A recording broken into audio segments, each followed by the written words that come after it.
지연아, 괜찮다고 말해. 엄마한테 무슨 일이 있었는지 말해봐. 엄마, 저는 더러워졌어요. 그들이 저한테 누가 우리 지연이한테 그런 짓을 한 거야. 제이그룹. 면접에서 저는 이제 어떻게 살아야 할지 모르겠어요. 그 놈들이 내게 무슨 짓을 한 거야? 자세히 말해, 지연아. 엄마, 저 죽고 싶어요. 더 이상 견딜 수가 없어요. 안 돼. 절대 안 돼. 엄마가 살아있는 한 너는 죽으면 안 돼. 오늘 사연 시작하기 전에 구독과 좋아요, 무료니까 한 번씩 눌러주세요. 이야기로 여는 하루의 이야기 시작하도록 하겠습니다. 겨울 아침 7시, 서울 변두리 작은 주택가에 첫눈이 내리고 있었습니다. 김영자는 어김없이 새벽 5시에 눈을 떴죠. 73세의 나이에도 군인처럼 정확한 기상시간을 지키는 습관은 변하지 않았어요. 30년간 군수사령부에서 일했던 그 시절의 흔적이었습니다. 영자는 조용히 이불을 개고 방을 정리했어요. 모든 물건이 제자리에 놓여 있고 먼지 한 톨 없이 깨끗했습니다. 주변 사람들이 군인 같은 노인이라고 부르는 이유였죠. 말수는 적지만 정갈한 성품으로 이웃들 사이에서도 존경받고 있었어요. 아침 6시, 영자는 운동복을 입고 집 앞 골목을 산책했습니다. 30분간의 산책은 하루도 빠뜨리지 않는 일과였어요. 이웃 할머니들이 인사를 건넸지만 영자는 고개만 살짝 끄덕일 뿐 많은 말을 하지 않았습니다. 원래 말수가 적은 성격이었거든요.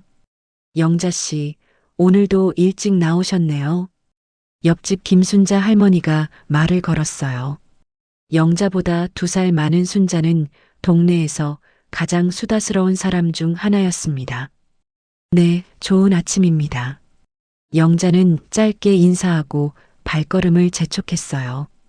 더 이상의 대화는 원하지 않는다는 신호였습니다. 순자는 아쉬운 표정을 지었지만 더 이상 말을 걸지 않았어요. 집으로 돌아온 영자는 간단한 아침 식사를 준비했습니다. 계란 하나와 김치, 그리고 밥 한 공기. 혼자 살면서 식사는 늘 간소했어요. 예전 같으면 딸 지연이와 함께 아침을 먹었을 텐데 지연이가 독립한 후로는 이렇게 혼자 먹는 것이 익숙해졌습니다. 엄마, 안녕하세요?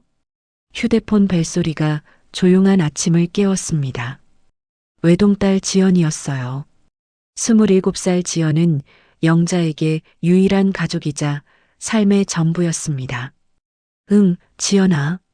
벌써 일어났구나. 영자의 목소리에는 딸에 대한 따뜻한 애정이 담겼어요. 평소 말수가 적은 영자였지만 지연과의 통화만큼은 달랐습니다. 목소리가 한결 부드러워지고 표정도 밝아졌죠. 엄마, 큰 소식이 있어요. 제이그룹 인턴에 합격했어요. 지연의 목소리가 전화기 너머로 들려왔습니다. 제이그룹. 대한민국 굴지의 대기업이었죠. 영자는 딸의 목소리에서 기쁨과 설렘을 느낄 수 있었어요. 정말이니? 우리 지연이가? 영자의 목소리도 덩달아 밝아졌습니다. 딸의 기쁜 소식만큼은 영자에게도 큰 기쁨이었어요. 네. 그리고 더 좋은 건 면접 잘 보면 바로 정직원이래요. 이제 엄마 고생 끝이에요. 엄마가 혼자 저 키우느라 얼마나 힘드셨는데. 지연의 말에 영자의 눈가가 촉촉해졌습니다. 남편이 일찍 세상을 떠난 후 혼자서 딸을 키우며 살아온 세월이 스쳐 지나갔어요. 군무원 월급으로 딸을 대학까지 보내느라 얼마나 고생했는지 모릅니다. 밤늦게까지 아르바이트를 하던 기억, 딸의 학비를 마련하기 위해 이것저것 아껴가며 살던 날들이 떠올랐어요. 고생이 뭐가 고생이야. 내가 건강하고 잘 되는 게 엄마한테는 최고의 선물이지. 엄마, 정말 사랑해요. 이제 엄마한테 좋은 것만 해드릴게요. 그래, 알겠다. 면접 준비 열심히 해라. 통화를 마친 영자는 잠시 휴대폰을 바라보며 미소를 지었습니다. 딸이 좋은 회사에 취직하게 되면 이제 정말 안심이었어요. 그동안 딸 걱정에 잠 못 이루던 밤들이 생각났습니다. 혼자 키운 딸이 이렇게 훌륭하게 자라준 것만으로도 감사했죠. 영자는 아침 식사를 마저 하며 텔레비전을 켰어요. 뉴스 시간이었습니다. 정치 뉴스에 이어 경제 뉴스가 나오고 있었는데 갑자기 익숙한 얼굴이 화면에 등장했습니다. 제2그룹 장승호 전무이사가 오늘 기자회견을 통해 새로운 사업 확장 계획을 발표했습니다. 리포터의 목소리와 함께 40대 중반의 남성이 화면에 나타났어요. 장승호. 제2그룹의 실질적인 경영자로 알려진 인물이었습니다. 양복을 말끔하게 차려입고 기자들 앞에서 자신있게 말하는 모습이었죠. 그 순간 영자의 표정이 급변했습니다. 차분하던 얼굴에 분노가 스쳐 지나갔어요. 손에 들고 있던 리모컨을 텔레비전 쪽으로 집어던졌습니다. 아직도 저놈이 살아서 방송을 해? 영자의 목소리에는 깊은 분노와 증오가 담겨 있었어요. 평소 차분하고 조용한 영자의 모습과는 전혀 다른 반응이었습니다. 마치 오래전부터 품고 있던 감정이 터져 나오는 것 같았죠. 손이 떨리고 있었고 얼굴이 창백해졌습니다. 텔레비전 화면 속 장승호는 여전히 기자들의 질문에 답하고 있었습니다. 자신만만한 표정으로 회사의 미래에 대해 이야기하는 모습이었어요. 하지만 영자에게는 그 모든 것이 가식으로 보였습니다. 회사의 투명한 경영과 윤리적 가치를 더욱 강화해 나가겠습니다. 장승호의 말이 들려올 때마다 영자의 분노는 더욱 커졌어요. 윤리적 가치? 투명한 경영? 영자에게는 모든 것이 위선으로 들렸습니다. 영자는 리모컨을 주워들고 텔레비전을 껐어요. 갑자기 조용해진 거실에서 영자는 깊은 한숨을 내쉬었습니다. 오래전 기억들이 떠오르기 시작했어요. 묻어두었던 과거의 상처들이 다시 아물기 시작했습니다. 지연이가 그 회사에. 영자는 걱정스러운 마음으로 중얼거렸어요. 딸이 좋아하는 모습을 보고 기뻤지만 한편으로는 불안한 마음이 들기 시작했습니다. 제2그룹 그리고 장승호. 그들과 연결된 과거의 기억들이 영자의 마음을 무겁게 만들었어요. 창밖으로 눈이 계속 내리고 있었습니다. 하얀 눈이 세상을 덮어가듯 영자의 마음속에도 오래된 기억들이 다시 떠오르고 있었어요. 평온했던 일상에 작은 균열이 생기기 시작한 것이었습니다.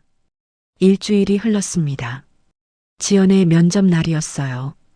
영자는 평소보다 일찍 일어나 딸을 위해 기도했습니다. 불교도는 아니었지만 딸의 앞날을 위해서라면 무엇이든 할 수 있었거든요. 엄마, 다녀올게요. 지연이 단정한 정장을 입고 집을 나서며 인사했습니다. 영자는 딸의 어깨를 토닥이며 격려했어요. 긴장하지 말고 평소 하던 대로만 하면 돼. 우리 지연이 실력이면 충분해. 네, 엄마. 걱정 마세요. 지연의 목소리에는 자신감이 넘쳤습니다.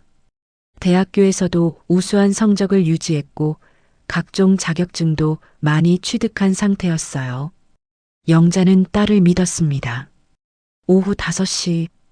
영자는 시계를 보며 딸을 기다렸어요. 면접이 끝날 시간이었습니다. 보통 지연이라면 면접이 끝나자마자 전화를 했을 텐데 연락이 없었어요. 아마 면접이 길어졌거나 뒤풀이를 하는 모양이라고 생각했습니다. 저녁 9시가 되어서야 현관문이 열렸습니다. 지연이 돌아온 것이었어요. 하지만 뭔가 이상했습니다. 평소 활발하던 지연의 모습이 아니었거든요. 지연아, 어떻게 됐어? 영자가 반갑게 인사했지만 지연은 대답하지 않았습니다. 얼굴이 창백했고 눈가가 빨갛게 부어 있었어요. 마치 울었던 것 같았습니다. 지연아, 무슨 일이야? 영자가 걱정스럽게 물었지만 지연은 고개만 저었습니다. 그리고 자신의 방으로 들어가 문을 닫아버렸어요. 영자는 뭔가 잘못됐다는 것을 직감했습니다. 지연아, 엄마야. 문 열어. 영자가 방문을 두드렸지만 아무 대답이 없었어요. 안에서는 흐느끼는 소리만 들렸습니다. 영자의 가슴이 철렁 내려앉았어요. 지연아, 제발 문 열어. 엄마한테 말해봐. 한참 후에야 지연이 문을 열었습니다. 눈물로 범벅이 된 얼굴이었어요. 영자는 딸을 끌어안으며 등을 토닥였습니다. 괜찮아, 괜찮아. 엄마가 있잖아. 하지만 지연은 끝내 무슨 일이 있었는지 말하지 않았어요. 그저 괜찮다는 말만 반복했습니다. 영자는 억지로 묻지 않았어요. 딸이 준비가 되면 말할 거라고 믿었거든요. 그날 밤 지연은 잠들지 못했습니다. 영자도 마찬가지였어요. 딸의 방에서 들려오는 뒤척이는 소리에 마음이 아팠습니다. 분명 면접에서 무슨 일이 있었을 텐데 도대체 무엇 때문에 딸이 이렇게 괴로워하는지 알 수 없었어요. 이틀 후 끔찍한 일이 벌어졌습니다. 영자가 장을 보고 집에 돌아오니 지연이 욕실에서 쓰러져 있었어요. 손목에서 피가 흐르고 있었습니다. 지연아, 지연아. 영자는 급히 구급차를 불렀습니다. 병원으로 이송되는 구급차 안에서 영자는 딸의 손을 꽉 잡고 있었어요. 딸의 얼굴은 창백했고 의식을 잃은 상태였습니다. 제발, 제발 괜찮아야 해. 영자는 기도하듯 중얼거렸습니다. 평생 이렇게 무서웠던 적이 없었어요. 딸을 잃을까봐 두려웠습니다. 다행히 지연은 목숨을 건졌습니다. 하지만 의식을 회복한 후에도 말을 하지 않았어요. 의사는 심리적 충격이 크다며 시간이 필요하다고 했습니다. 병원에서 이틀을 보낸 후 경찰이 찾아왔습니다. 자살 시도에 대한 조사 차원 것이었어요. 혹시 최근에 딸분이 스트레스를 받을 만한 일이 있었습니까? 경찰관이 물었습니다. 영자는 면접 이야기를 했어요. 그러자 경찰관의 표정이 심각해졌습니다. 실은 저희가 조사 중인 사건이 있습니다. 제2그룹과 관련된 건데요. 경찰관은 가방에서 작은 USB를 꺼냈습니다. 이것이 익명으로 신고된 증거물입니다. 딸분과 관련이 있을 수 있어요. 영자는 떨리는 손으로 USB를 받았습니다. 집에 돌아와 컴퓨터에 USB를 꽂았어요. 화면에 나타난 영상을 보는 순간 영자는 분노로 온몸이 떨렸습니다. 몰래 카메라로 촬영된 영상이었어요. 제2그룹 면접장에서 지연이 굴욕적인 상황에 처해 있는 모습이 담겼습니다. 면접관들이 지연에게 부적절한 요구를 하고 있었고 배경에는 흐릿하게 웃고 있는 장승호의 실루엣이 보였어요. 이 짐승들이. 영자의 목소리가 떨렸습니다. 딸이 왜 그렇게 괴로워했는지, 왜 극단적인 선택을 하려 했는지 이제야 알 수 있었어요. 그들은 순진한 지연을 농락했습니다. 영자는 USB를 꽉 쥐고 있었어요. 손톱이 손바닥에 박힐 정도로 주먹을 쥐었습니다. 오래전 군수사령부에서 일할 때의 차갑고도 단호한 표정이 다시 나타났어요. 그래, 아직 끝난 게 아니었지. 영자는 혼자 중얼거렸습니다. 과거 장승호와의 악연, 그리고 지금 딸에게 벌어진 일, 모든 것이 연결되어 있었어요. 이젠 내가 끝내줄게. 영자의 눈에는 복수의 불꽃이 타오르고 있었습니다. 73세의 할머니가 아니라 30년간 군수사령부에서 일했던 김영자의 모습이었어요. 그들이 건드리지 말았어야 할 사람을 건드린 것입니다. 병원 창밖으로 밤이 깊어가고 있었습니다. 지연은 여전히 깊은 잠에 빠져 있었고 영자는 딸의 손을 잡고 앉아 있었어요. 하지만 영자의 마음속에는 이미 계획이 세워지고 있었습니다. 복수의 계획이 말이죠. 지연아, 엄마가 반드시 복수해 줄게. 내가 당한 치욕을 절대 그냥 두지 않을 거야. 영자의 속삭임이 조용한 병실에 울려 퍼졌습니다. 평온했던 일상은 완전히 끝났어요. 이제 시작되는 것은 한 어머니의 처절한 복수였습니다. 지연이 퇴원한 지 사흘이 지났습니다. 딸은 여전히 말수가 적었지만 조금씩 일상을 되찾아가고 있었어요. 영자는 겉으로는 평온함을 유지했지만 마음속으로는 치밀한 계획을 세우고 있었습니다. 지연아, 엄마가 잠깐 나갔다 올게.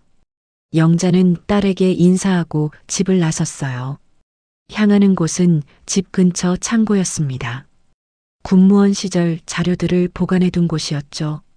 창고 안은 먼지가 쌓여 있었지만 영자는 정확히 찾는 물건의 위치를 알고 있었어요. 오래된 서류함을 열자 30년 전 자료들이 나타났습니다. 군수사령부에서 근무할 때의 인사기록, 연락처, 그리고 비밀 보고서들이었어요. 강일수. 영자는 한 명의 이름을 찾고 있었습니다. 강일수. 전직 헌병대장 출신으로 76세인 그는 영자가 군무원 시절 함께 일했던 동료였어요. 더 정확히 말하면 그 이상의 관계였습니다. 영자는 오래된 전화번호부를 뒤져 강일수의 연락처를 찾았어요. 30년이 지났지만 아직 연락이 닿을지 확신할 수 없었습니다. 여보세요? 전화를 걸자 굵직한 남성의 목소리가 들렸어요. 강일수였습니다. 일수야, 나야. 김영자. 영자? 김영자가 맞나? 세상에 얼마만이야. 강일수의 목소리에는 반가움과 놀라움이 섞여 있었어요. 영자는 직설적으로 용건을 꺼냈습니다. 만나자. 급한 일이 있어. 그래, 어디서 만날까? 이틀 후, 영자와 강일수는 서울 시내 조용한 찻집에서 만났습니다. 강일수는 세월의 무게를 느끼게 하는 모습이었지만 여전히 군인다운 고든 자세를 유지하고 있었어요. 30년 만이네. 그동안 어떻게 살았어? 강일수가 먼저 말을 꺼냈습니다. 영자는 간단히 근황을 이야기한 후 본론으로 들어갔어요. 제2그룹 알지? 물론 알지. 요즘 뉴스에 자주 나오는 회사 아닌가. 그 회사 장승호라는 놈이 내 딸을 망쳤어. 영자는 지연에게 일어난 일을 자세히 설명했습니다. 강일수의 표정이 점점 굳어졌어요. 그 짐승 같은 놈들이. 일수야, 나 혼자서는 안 돼. 도와줘. 영자의 부탁에 강일수는 잠시 고민했습니다. 둘 사이에는 1970년대부터 이어진 복잡한 감정이 있었거든요. 젊은 시절 연인이었지만 각자의 길을 걸어야 했던 두 사람이었어요. 영자야, 그때 일도 아직 해결 못했는데. 강일수가 조심스럽게 말했습니다.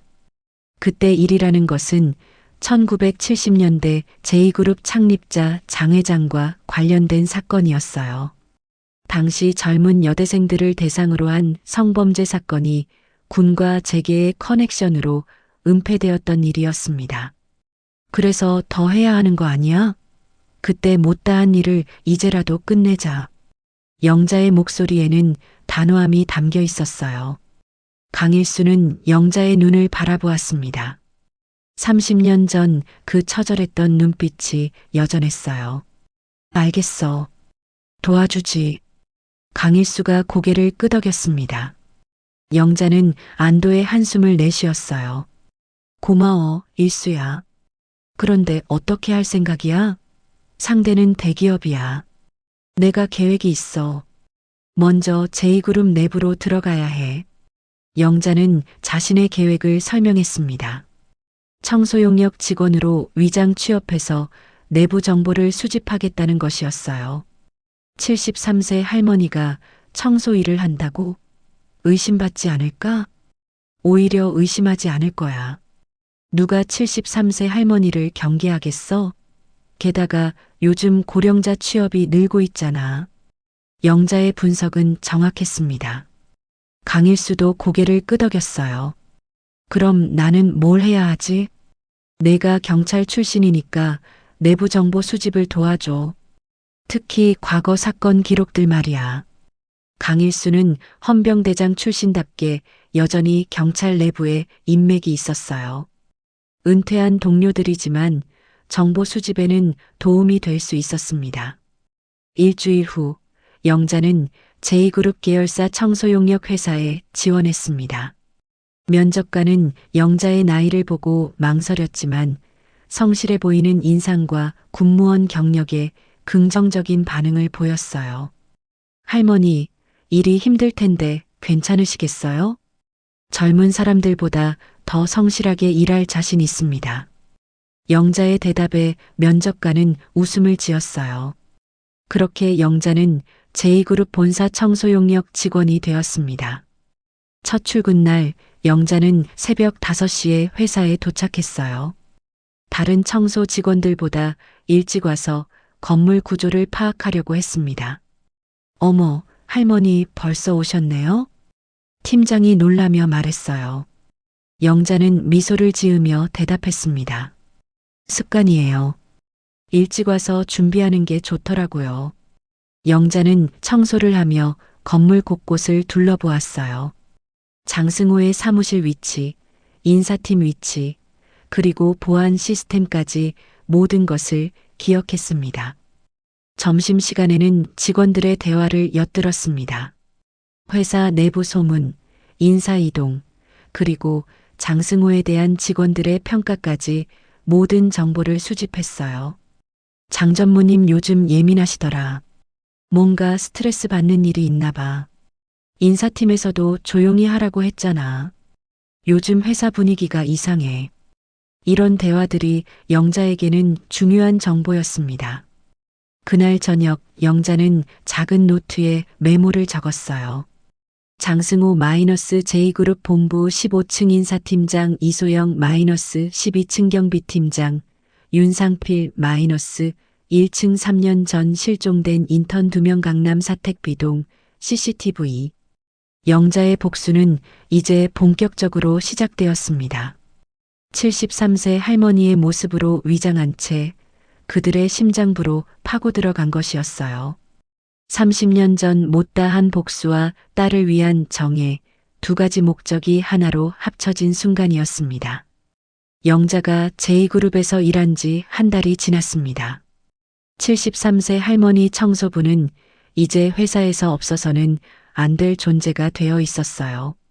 다른 직원들보다 일찍 와서 늦게 퇴근하는 성실함으로 모든 사람의 신뢰를 얻었습니다.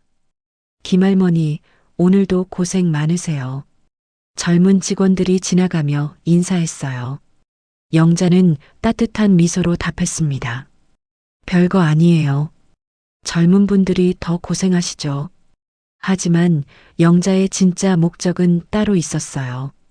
청소를 핑계로 건물 곳곳을 돌아다니며 중요한 정보들을 수집하고 있었습니다. 어느 날 새벽 영자는 15층 장승호의 사무실 근처를 청소하고 있었어요. 평소보다 일찍 온 장승호가 전화 통화를 하는 소리가 들렸습니다. 그 영상들 완전히 처리됐나? 절대 바깥으로 새어나가면 안 된다고 했잖아. 영자는 귀를 기울였어요. 몰래카메라 영상에 대한 이야기였습니다. 인사팀장한테도 입단속 확실히 시켜. 이번 일로 회사 이미지에 타격받으면 안 돼. 영자는 조용히 복도를 이동하며 더 자세히 들으려고 했습니다. 3년 전 일도 마찬가지야. 그때 실종된 애들 가족들이 아직도 찾고 있다던데 절대 우리와 연결되면 안 돼. 영자의 심장이 빨리 뛰었어요. 3년 전 실종된 인턴들에 대한 단서였습니다. 경비팀장한테 말해서 CCTV 기록도 다시 한번 점검하라고 해. 강남 사택 비동 쪽은 특히 주의하고. 강남 사택 비동. 영자는 이 정보를 노트에 적어두었던 곳이었어요. 장승호의 통화가 끝나자 영자는 재빨리 다른 곳으로 이동했습니다. 그리고 점심시간에 강일수에게 전화를 걸었어요. 일수야, 중요한 정보를 얻었어. 뭔데? 강남 사택 비동에 뭔가 있어. 그리고 3년 전 실종된 인턴들과 관련이 있는 것 같아. 강일수는 잠시 침묵했습니다. 영자야, 내가 조사해 본 결과 그 인턴들이 마지막으로 목격된 곳이 바로 강남 사택이야. 정말? 응. 그리고 더 충격적인 사실을 알았어. 인사팀장 이소영이 사실 내부 공모자야. 영자는 깜짝 놀랐어요. 무슨 소리야? 그 몰카 영상을 유출한 건 이소영이야. 양심의 가책을 느껴서 익명으로 경찰에 신고한 거지. 이 정보는 영자에게 새로운 가능성을 열어주었어요. 이소영을 통해 더 많은 내부 정보를 얻을 수 있을지도 모릅니다. 며칠 후, 영자는 이소영의 사무실 근처를 더 자주 청소하기 시작했어요. 이소영은 40대 초반의 여성으로 최근 들어 표정이 어두워 보였습니다. 팀장님, 요즘 많이 힘들어 보이세요. 영자가 조심스럽게 말을 걸었어요. 이소영은 깜짝 놀라며 영자를 바라봤습니다. 아, 김할머니. 괜찮아요. 혹시 무슨 고민이라도 있으시면. 저도 딸 하나 키운 엄마라서 말이에요. 영자의 따뜻한 말에 이소영의 눈가가 촉촉해졌어요. 할머니, 만약에 회사에서 나쁜 일이 일어나고 있다는 걸 알았는데 어떻게 해야 할까요? 나쁜 일이요? 그냥 가정이에요. 만약 그런 일이 있다면요. 영자는 신중하게 대답했어요. 옳지 않은 일이라면 바로 잡아야죠. 누군가는 용기를 내야 해요. 이소영은 고개를 끄덕였지만 더 이상 말하지 않았어요. 하지만 영자는 그녀가 무언가를 숨기고 있다는 것을 알 수 있었습니다. 그날 밤 영자는 강일수와 만났어요. 이소영이 뭔가 알고 있어. 하지만 무서워하고 있는 것 같아. 그럴만해. 내가 조사해 보니까 과거에도 비슷한 일들이 있었는데 입을 연 사람들이 모두 회사에서 쫓겨났거든. 그럼 어떻게 하지? 일단 더 확실한 증거를 찾아야 해. 강남 사택 비동을 직접 확인해 보는 게 어때? 영자는 고개를 끄덕였어요. 하지만 그곳에 가는 것은 위험했습니다. 다음 날 영자는 평소보다 늦게 회사에 남아 있었어요. 야근하는 직원들이 모두 퇴근한 후 건물 안을 돌아다니며 더 자세한 정보를 수집하려고 했습니다. 경비실 근처를 지나가다가 경비팀장 윤상필이 누군가와 통화하는 소리를 들었어요. 네, 회장님. 그 할머니 말씀이죠? 그냥 평범한 청소부 같은데요. 영자는 몸을 숨겼어요. 자신에 대한 이야기였습니다. 네, 계속 지켜보고 있습니다. 혹시라도 수상한 움직임이 있으면 바로 보고 드리겠습니다. 아, 그리고 회장님. 이소영 팀장이 요즘 좀 이상해요. 뭔가 불안해하는 것 같습니다. 영자의 정체가 의심받기 시작한 것 같았어요. 그리고 이소영도 위험에 처했습니다. 그때 갑자기 복도 끝에서 발소리가 들렸어요. 누군가 오고 있었습니다. 영자는 재빨리 청소도구를 들고 자연스럽게 청소하는 척했어요. 김할머니, 아직도 안 가셨어요? 젊은 직원이 놀라며 물었습니다. 아, 네. 오늘 청소할 곳이 좀 많아서요. 고생이 많으세요. 조심히 가세요. 직원이 지나간 후 영자는 안도의 한숨을 내쉬었어요. 위험한 순간이었습니다. 집에 돌아와서 영자는 노트에 새로운 정보들을 정리했어요. 이소영 마이너스 내부 공모자, 양심의 가책 강남사택 비동 마이너스 3년 전 실종 인턴들과 영광경비팀장 윤상필 마이너스 장 회장과 직접 연락 감시받고 있음 마이너스 조심해야 함. 영자는 지연의 방을 들여다봤어요. 딸은 깊게 잠들어 있었습니다. 예전보다는 많이 나아졌지만 여전히 가끔 악몽에 시달리고 있었어요. 지연아, 엄마가 반드시 복수해 줄게. 영자는 다시 한번 다짐했습니다. 위험이 커지고 있었지만 포기할 수는 없었어요. 딸을 위해서, 그리고 과거 자신과 같은 피해를 당한 모든 여성들을 위해서 반드시 진실을 밝혀내야 했습니다. 창밖으로 밤이 깊어가고 있었어요. 영자의 조용한 전쟁은 계속되고 있었습니다. 영자가 제2그룹에서 일한 지 2달째 되던 날이었습니다. 그동안 수집한 정보들을 정리하며 본격적인 행동에 나설 준비를 하고 있었어요. 하지만 예상치 못한 위기가 찾아왔습니다. 아침 일찍 출근한 영자는 이상한 기운을 느꼈어요. 평소 친근하게 인사하던 동료들이 어색한 표정으로 그녀를 바라보고 있었습니다. 김할머니, 오늘 팀장님이 찾으신다고 하네요. 한 동료가 조심스럽게 말했어요. 영자는 불안한 마음으로 팀장실로 향했습니다. 김영자 씨, 앉으세요. 팀장의 표정이 평소와 달랐어요. 뭔가 심각한 일이 있다는 것을 직감할 수 있었습니다. 혹시 최근에 회사 내부 정보에 접근한 적이 있으신가요? 무슨 말씀이신지. 컴퓨터 로그를 확인해 보니 김영자 씨 출입카드로 평소 청소 구역이 아닌 곳에 들어간 기록이 있어요. 영자는 당황했지만 침착함을 유지했어요. 청소하다 보면 이곳저곳 다니게 되잖아요. 특별한 의도는 없었습니다. 팀장은 의심스러운 눈으로 영자를 바라봤어요. 일단 오늘은 집에 가서 쉬세요.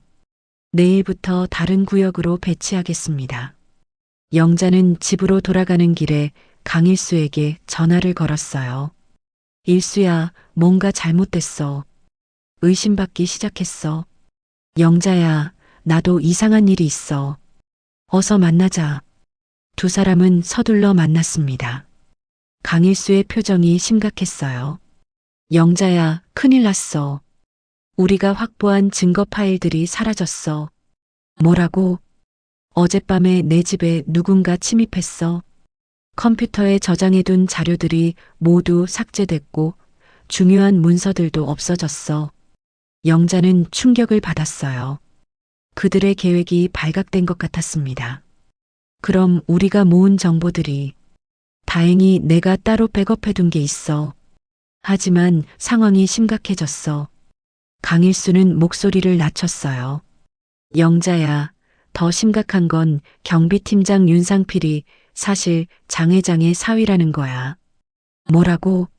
내 후배가 조사해 본 결과야. 윤상필이 장 회장 딸과 결혼했어. 그래서 장승호의 지시를 충실히 따르고 있던 거야. 영자는 배신감을 느꼈어요. 그들이 생각했던 것보다 훨씬 조직적으로 움직이고 있었습니다.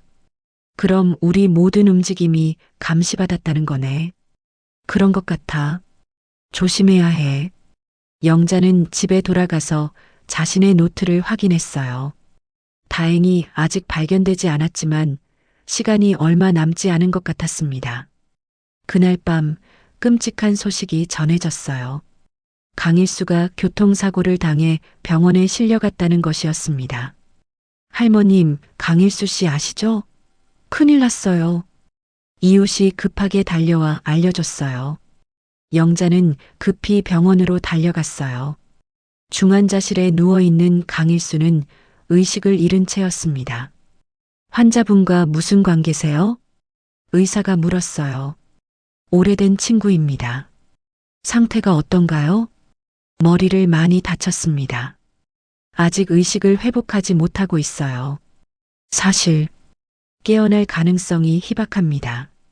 영자는 강일수의 침대 옆에 앉아 그의 손을 잡았어요. 일수야, 정신 차려. 우리 아직 할 일이 남았잖아. 하지만 강일수는 반응이 없었습니다. 영자의 눈에서 눈물이 흘렸어요. 다음 날 영자는 출근하지 않고 강일수의 사고 현장을 조사해 보았어요. 경찰은 단순 교통사고라고 했지만 영자는 의심스러웠습니다. 근처 상가에서 CCTV 영상을 확인해 본 결과 강일수를 친 차량이 고의로 들이받은 것처럼 보였어요. 하지만 번호판은 확인할 수 없었습니다. 이건 사고가 아니야. 영자는 혼자 중얼거렸어요. 그들이 강일수를 제거하려 한 것이었습니다. 그날 저녁 영자는 회사 동료로부터 충격적인 소식을 들었어요. 김할머니, 혹시 들으셨어요? 인사팀 이소영 팀장이 갑자기 사표를 냈대요. 갑자기요? 네, 오늘 아침에 갑자기 사표 내고 사라졌어요. 아무 말도 없이 말이에요. 영자는 불안해졌어요. 이소영에게 무슨 일이 생긴 것 같았습니다. 이소영의 집으로 찾아가 봤지만 이미 이사를 간 후였어요. 이웃들도 어디로 갔는지 모른다고 했습니다. 할머니, 누구 찾으세요? 한 이웃이 물었어요. 이소영 씨요. 혹시 어디로 갔는지. 아, 그분이요? 어젯밤에 급하게 짐 싸서 떠났어요. 뭔가 무서워하는 것 같더라고요. 영자는 심각한 상황임을 깨달았어요. 이소영이 도망친 것은 위험에 처했기 때문이었습니다. 병원으로 돌아가는 길에 영자는 누군가가 자신을 따라오고 있다는 것을 느꼈어요. 뒤를 돌아보니 검은색 승용차가 일정한 거리를 두고 따라오고 있었습니다. 영자는 지하철역으로 들어가 그들을 따돌렸어요. 하지만 이제 완전히 감시받고 있다는 것을 알 수 있었습니다. 병원에 도착해서 강일수를 다시 보니 상태가 더 악화된 것 같았어요. 일수야, 당신도 내 가족이었어. 이제 혼자라도 끝내야지. 영자는 강일수의 손을 꽉 잡고 다짐했어요. 그때 간병인이 다가왔어요. 할머님, 환자분이 의식을 잃기 전에 이걸 간직하고 계셨어요. 중요한 것 같다고 하시면서요. 간병인이 건넨 것은 작은 수첩이었어요. 강일수가 항상 가지고 다니던 것이었습니다. 영자는 수첩을 열어봤어요. 거기에는 중요한 정보들이 적혀 있었습니다. 미완 사건 파일 마이너스 은행 대여금고 237번 경비팀장 윤상필 장회장 사위 1987년 사건 잔거 보관소. 고마워, 일수야. 이제 내가 마저 해낼게. 영자는 수첩을 가슴에 품고 병원을 나섰어요. 이제 정말로 혼자가 되었지만 포기할 수는 없었습니다. 밤하늘에 별들이 반짝이고 있었어요. 영자는 하늘을 올려다보며 마음을 다잡았습니다. 딸을 위해서, 강일수를 위해서, 그리고 모든 피해자들을 위해서 반드시 복수를 완성해야 했어요. 다음 날 새벽 영자는 강일수의 수첩에 적힌 주소를 찾아 은행으로 향했습니다. 은행 대여금고 237번. 30년 전부터 보관되어 있던 비밀 파일들이 그곳에 있었어요. 대여금고를 이용하시려면 신분증과 열쇠가 필요합니다. 은행 직원이 말했어요. 영자는 강일수의 수첩 안쪽에서 작은 열쇠를 발견했습니다. 이 열쇠의 주인이 병원에 입원해 있어요. 제가 대신 와도 될까요? 죄송하지만 본인이 아니면. 영자는 곤란했어요. 하지만 포기할 수 없었습니다. 그분이 의식불명 상태예요. 가족도 저뿐이고요. 영자는 거짓말을 했지만 마음으로는 정말 가족 같은 사이였어요. 그렇다면 병원 진단서와 가족관계 증명서를 가져오세요. 영자는 다른 방법을 생각해야 했어요. 그때 은행 근처에서 강일수와 비슷한 나이의 할아버지를 보았습니다. 할아버지, 죄송한데 부탁이 있어요. 영자는 그 할아버지에게 사정을 설명하고 도움을 요청했어요. 물론 진실을 모두 말할 수는 없었지만 중요한 서류를 찾아야 한다고 했습니다. 할아버지는 영자의 간절한 부탁에 마음이 움직였어요. 1시간 후 영자는 마침내 대여금고를 열 수 있었어요. 그 안에는 30년 전 자료들이 고스란히 보관되어 있었습니다. 먼지가 쌓인 상자들과 오래된 서류들이 시간의 무게를 느끼게 했어요. 가장 먼저 눈에 띈 것은 1987년 제2그룹 성범죄 사건이라고 적힌 파일이었어요. 영자는 떨리는 손으로 파일을 열었습니다. 그 안에는 당시 피해자들의 진술서, 사진, 그리고 가해자들의 명단이 있었어요. 놀랍게도 영자의 이름도 그 피해자 명단에 포함되어 있었습니다. 김영자 당시 23세 마이너스 군무원 시절 장 회장으로부터 성추행 피해. 영자는 기억하고 싶지 않았던 과거가 다시 떠올랐어요. 젊은 시절 군무원으로 일하던 그때 장 회장으로부터 당한 굴욕적인 일들이 생생히 되살아났습니다. 그때의 무력감과 분노가 다시 밀려왔어요. 그때는 참을 수밖에 없었어요.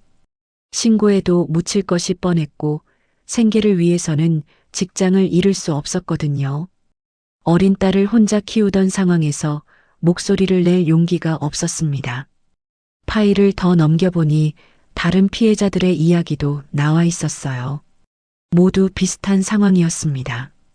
군과 재계의 커넥션으로 모든 것이 은폐되었고 피해자들은 입을 다물어야 했어요. 총 15명의 여성들이 피해를 당했지만 아무도 정의를 찾을 수 없었습니다.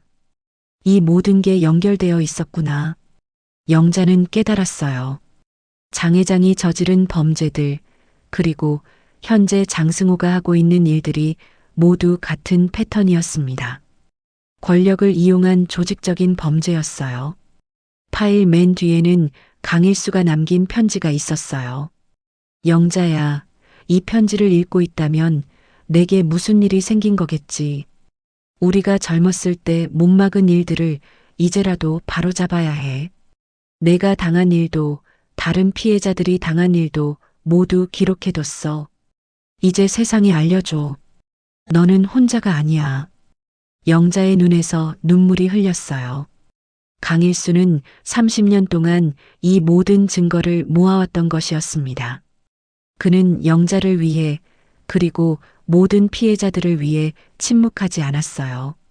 영자는 모든 파일을 가방에 넣고 은행을 나왔어요. 이제 결정적인 증거를 손에 넣었습니다. 하지만 동시에 큰 책임감도 느꼈어요. 집으로 돌아가는 길에 영자는 지연에게 전화를 걸었어요. 지연아, 엄마야. 엄마, 어디 계세요? 걱정됐어요. 곧 집에 갈게. 지연아, 엄마가 너한테 미안한 게 있어. 무슨 말씀이세요? 나중에 얘기할게. 사랑한다. 집에 도착해서 영자는 지연과 마주 앉았어요. 이제는 딸에게도 진실을 말해야 할 때였습니다. 지연아, 엄마도 과거에 너와 비슷한 일을 당했어. 지연은 놀란 표정으로 영자를 바라봤어요. 엄마도요? 응. 그때는 아무것도 할 수 없었어. 하지만 이제는 달라. 엄마가 반드시 그들을 멈춰 세울 거야. 영자는 지연에게 모든 진실을 말해줬어요. 자신의 과거, 강일수와의 관계, 그리고 지금까지 해온 일들을 모두 설명했습니다. 엄마, 위험하지 않아요? 위험해. 하지만 누군가는 해야 할 일이야. 지연은 영자의 손을 잡았어요. 엄마, 저도 도와드릴게요. 안 돼. 너는 더 이상 상처받으면 안 돼. 엄마 혼자서는 안 돼요. 저도 당사자잖아요. 영자는 딸의 말에 마음이 흔들렸어요. 하지만 딸을 더 위험에 빠뜨릴 수는 없었습니다. 지연아, 엄마를 믿어줘. 엄마가 다 해결할게. 그날 밤 영자는 파일들을 자세히 살펴봤어요. 1987년부터 현재까지의 모든 사건들이 하나의 큰 그림으로 연결되어 있었습니다. 장 회장의 범죄들, 그것을 은폐하기 위한 정치적 로비, 그리고 피해자들을 입막음하는 방법들까지 모든 것이 기록되어 있었어요. 심지어 뇌물을 받은 공무원들의 명단까지 있었습니다. 이제 모든 것이 명확해졌어. 영자는 혼자 중얼거렸어요. 이 싸움은 단순한 복수가 아니었습니다. 30년 동안 묻혀있던 진실을 세상에 알리는 정의로운 싸움이었어요. 이건 내 싸움이자 우리 모두의 싸움이었어. 영자는 강일수가 남긴 연락처 목록을 확인했어요. 믿을 만한 기자들, 시민단체 활동가들, 그리고 정직한 검사들의 이름이 적혀 있었습니다. 이제 시작이야. 영자는 다음 단계를 준비하기 시작했어요. 모든 증거를 정리하고 언론에 제보할 준비를 했습니다. 창밖으로 새벽이 밝아오고 있었어요. 30년 전 좌절되었던 정의가 이제야 빛을 보게 될 것이었습니다. 이틀 후 제2그룹 창립 50주년 기념 기자회견이 열리는 날이었습니다. 영자는 강일수의 연락처 목록에 있던 탐사보도 기자 김민호에게 모든 자료를 넘겼어요. 그는 30년간 권력형 비리를 추적해온 베테랑 기자였습니다. 할머니, 이 자료들이 정말 진짜인가요? 김민호 기자는 놀란 표정으로 물었어요.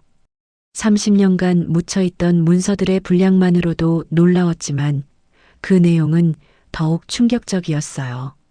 30년을 기다렸어요. 이제 세상에 알려주세요. 영자는 단호하게 말했어요. 하지만 상대가 제2그룹인데 안전은 괜찮으시겠어요? 이미 각오했어요. 더 이상 숨어 살 수는 없어요. 김민호 기자는 자료를 검토한 후 방송국 사장과 긴급회의를 했어요. 자료의 진위성을 확인한 후 기자회견 당일 생중계로 폭로하기로 결정했습니다. 기자회견 당일 오전, 영자는 지영과 함께 병원에 있는 강일수를 찾아갔어요. 일수야, 오늘 모든 게 끝나. 내가 30년 동안 준비한 일이 드디어 결실을 맺을 거야. 강일수는 여전히 의식이 없었지만 영자는 그가 들을 수 있다고 믿었어요. 엄마, 정말 괜찮을까요? 지연이 걱정스럽게 물었어요. 괜찮을 거야. 이제 우리가 당당해질 차례야. 엄마, 저도 같이 가겠어요. 안 돼. 너는 여기서 강아저씨를 지켜줘. 영자는 딸을 안전한 곳에 두고 싶었어요. 오후 2시 제2그룹 본사 대회의실에서 창립 50주년 기념 기자회견이 시작되었습니다. 장승호는 말끔한 정장을 입고 자신 있게 단상에 올라섰어요. 회의실에는 수십 명의 기자들과 카메라가 설치되어 있었습니다.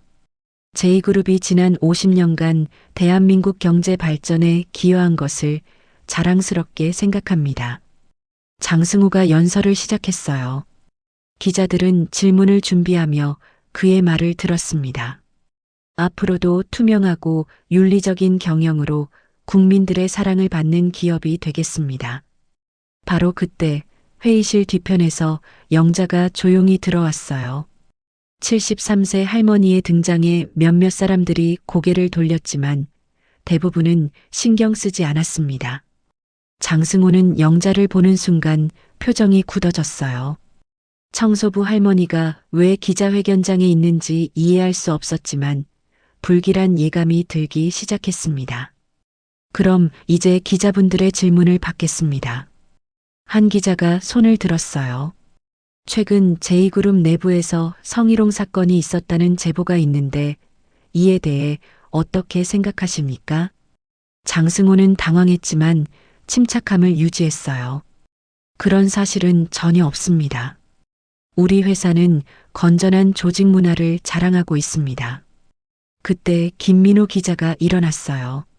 전무님, 그렇다면 이 영상에 대해서는 어떻게 설명하시겠습니까? 갑자기 회의실 스크린에 영상이 나타났어요. 지연이 면접에서 당한 굴욕적인 장면이 생중계로 전국에 방송되기 시작했습니다. 이게 뭐죠? 누가 허락도 없이. 장승호가 당황하며 소리쳤어요. 그리고 이것은 1987년부터 현재까지 제2그룹이 저지른 성범죄와 은폐 공작의 전모를 담은 문서들입니다. 김민호 기자는 계속해서 자료들을 공개했어요.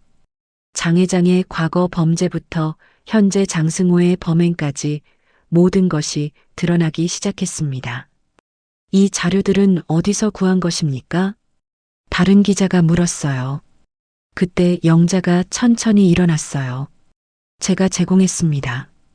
회의실이 순식간에 조용해졌어요. 모든 시선이 73세 할머니에게 집중되었습니다. 저는 30년 전 이 회사 창립자 장 회장에게 피해를 당한 김영자입니다.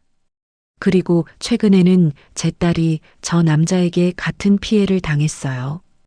영자의 목소리는 떨리고 있었지만 단호했어요. 장승호는 얼굴이 창백해졌어요. 이 할머니가 뭔 소리를 하는 거죠? 당장 내보내세요. 30년을 참았어요. 하지만 제 딸까지 건드린 건 용서할 수 없어요. 영자는 단상 쪽으로 걸어갔어요. 경비팀장, 이 할머니를 당장 내보내. 하지만 경비팀장 윤상필은 움직이지 않았어요. 이미 상황이 돌이킬 수 없다는 것을 알고 있었거든요. 실시간 생중계로 전국에 방송되고 있는 상황에서 장승호는 속수무책이었어요. 여러분, 이 모든 자료들은 거짓입니다. 누군가 우리 회사를 모함하려는 음모입니다. 장승호가 필사적으로 부인했지만 이미 구체적인 증거들이 화면에 나타나고 있었어요. 그렇다면 3년 전 실종된 인턴 2명에 대해서는 어떻게 설명하시겠습니까? 김민호 기자가 추가 질문을 던졌어요. 그건 그들은 자발적으로 퇴사한 겁니다. 장승호는 더 이상 변명할 수 없었어요. 바로 그때 회의실 문이 열리며 경찰들이 들어왔어요. 장승호 씨, 성폭력 및 증거인멸 혐의로 긴급 체포합니다. 경찰이 수갑을 꺼내며 다가왔어요. 이건 조작이야. 누군가 나를 함정에 빠뜨리려는 거야. 장승호가 소리치며 저항했지만 소용없었어요. 기자들의 플래시가 터지는 가운데 장승호는 체포되었어요. 실시간 방송으로 모든 국민이 지켜보고 있었습니다. 내 딸을 건드린 죄, 절대값 치르게 할 겁니다. 영자는 기자들의 질문에 한마디로 답했어요. 그 한마디에는 30년간 참아온 분노와 한 어머니의 처절한 사랑이 담겨 있었습니다. 한편 해외에 있던 장 회장은 뉴스를 보고 급히 도피를 시도했지만 이미 인터폴의 수배망이 가동되고 있었어요. 제2그룹의 주가는 폭락했고 관련 임직원들의 조사가 시작되었어요. 50년간 숨겨져 있던 진실이 마침내 세상에 드러난 것이었습니다. 회의실을 나서는 영자의 뒤로 기자들이 몰려들었지만 영자는 더 이상 할 말이 없었어요. 이미 모든 것을 말했거든요. 기자회견이 끝난 지 한 달이 지났습니다. 제2그룹 본사는 수사기관의 압수수색으로 난리였고 장승호는 구속 기소되어 재판을 기다리고 있었어요. 장 회장도 해외에서 체포되어 한국으로 송환되었습니다. 영자는 집에서 뉴스를 보고 있었어요. 연일 제2그룹 사건이 톱뉴스였습니다. 제2그룹 관련 피해자들이 추가로 신고를 하고 있어 피해 규모가 더욱 커질 것으로 보입니다. 앵커의 목소리가 들려왔어요.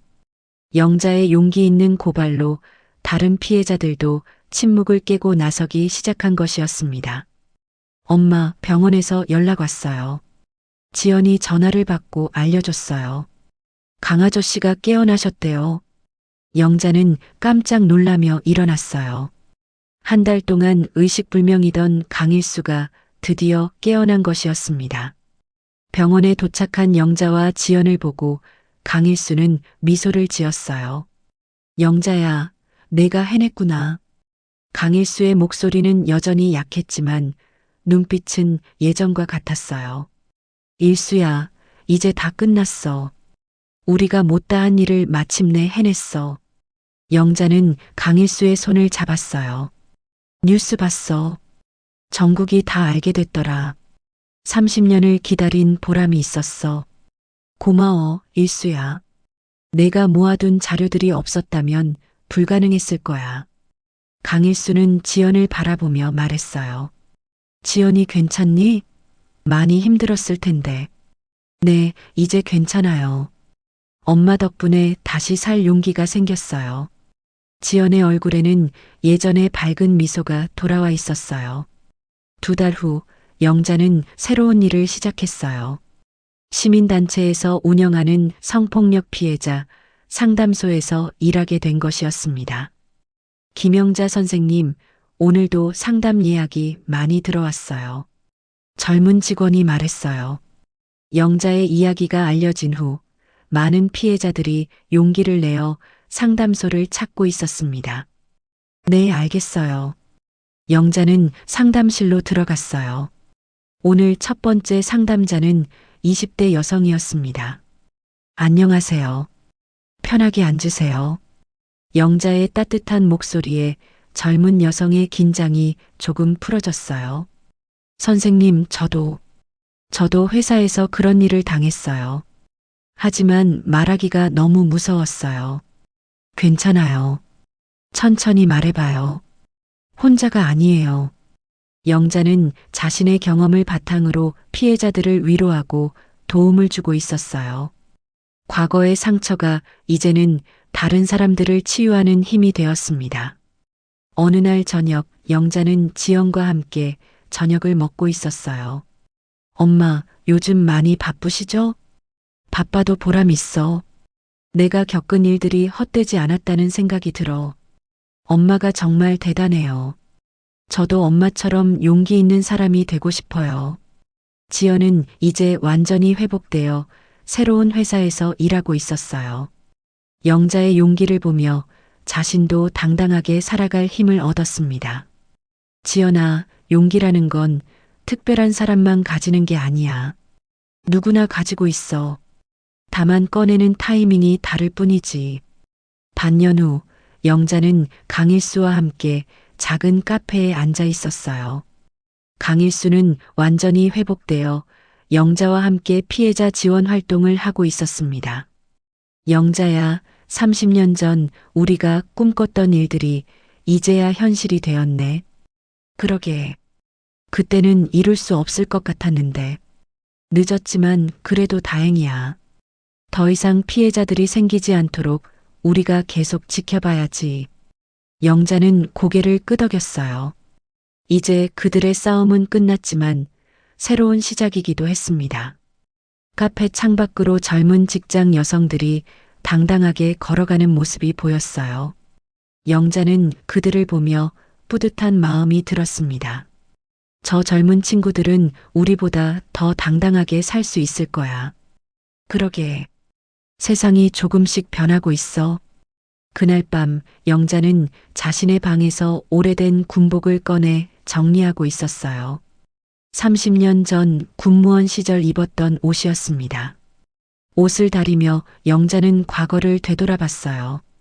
젊은 시절 당했던 굴욕, 혼자서 딸을 키우며 살아온 힘든 세월, 그리고 마침내 정의를 실현한 순간까지. 이제 정말 끝났구나. 영자는 혼자 중얼거렸어요. 벽에 걸린 액자에는 영자가 직접 쓴 글귀가 있었습니다. 정의는 늦을 수 있어도 사라지지 않는다. 창밖으로 별들이 반짝이고 있었어요. 영자는 창문을 열고 밤 공기를 깊게 들이마셨습니다. 일수야, 지연아, 그리고 모든 피해자들아. 우리가 해냈어. 영자의 속삭임이 조용한 밤 공기에 스며들었어요. 다음 날 아침 영자는 평소처럼 일찍 일어나 상담소로 출근 준비를 했어요. 오늘도 도움이 필요한 사람들이 기다리고 있었습니다. 거울을 보며 영자는 미소를 지었어요. 73세의 얼굴에는 주름이 많았지만 눈빛만큼은 젊은 시절보다 더 밝았습니다. 김영자, 오늘도 힘내자. 영자는 자신에게 격려의 말을 건네며 집을 나섰어요. 새로운 하루가 시작되었습니다. 영자의 이야기는 이제 많은 사람들에게 용기와 희망을 주는 전설이 되었어요. 한 어머니의 처절한 복수에서 시작된 이야기가 세상을 바꾸는 큰 변화의 물결이 된 것이었습니다. 햇살이 영자의 등을 따뜻하게 비추고 있었어요. 그녀의 발걸음은 여전히 단단하고 힘차게 이어지고 있었습니다.